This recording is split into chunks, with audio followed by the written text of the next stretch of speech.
Saya ICT Motor Shalam, kita bawa masuk sebiji Binali TRK 502 yang LE yang version 2. Okey, limited edition yang version 2. Motor ni tahun 2022. Okey, 2022 complete full accessory.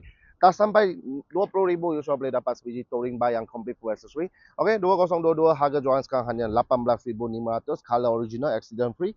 Windshield standard, okey, dia sudah tambah satu cover lampu, sudah tambah satu upper crash bar. Dia original ada lower crash bar saja, dia sudah tambah upper crash bar, sudah tambah satu waterproof yang back kiri kanan, sudah tambah spotlight. Okey, original datang upside down fork double disc brake, saya ada ABS depan belakang. Tayar depan lebih kurang ada 50% lagi. Radiator cover original datang ada, handguard original datang ada.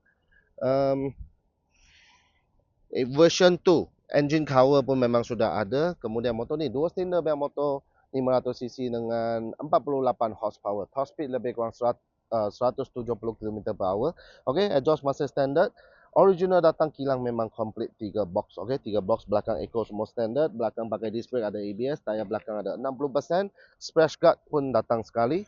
Spoken rantai pun okey lagi, kemudian ada bobin memang original kilang datang ada, tank pad dia sudah tambah, phone holder dia sudah tambah, handlebar Razer sudah tambah.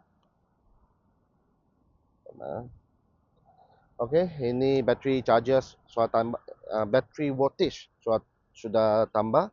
Mari sekarang jalan 65,000. Okey, jom kita start dengan ni. Binali TRK 502X bunyi dia macam ni.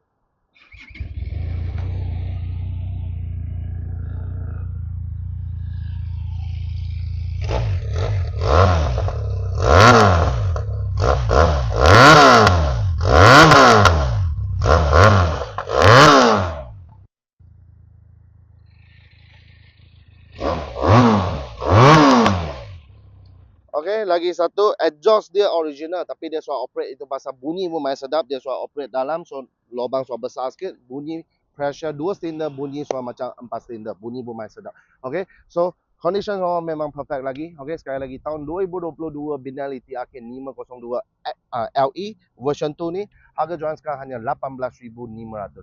Deposit rendah RM100 saja bulanan, 300 lebih 7 tahun.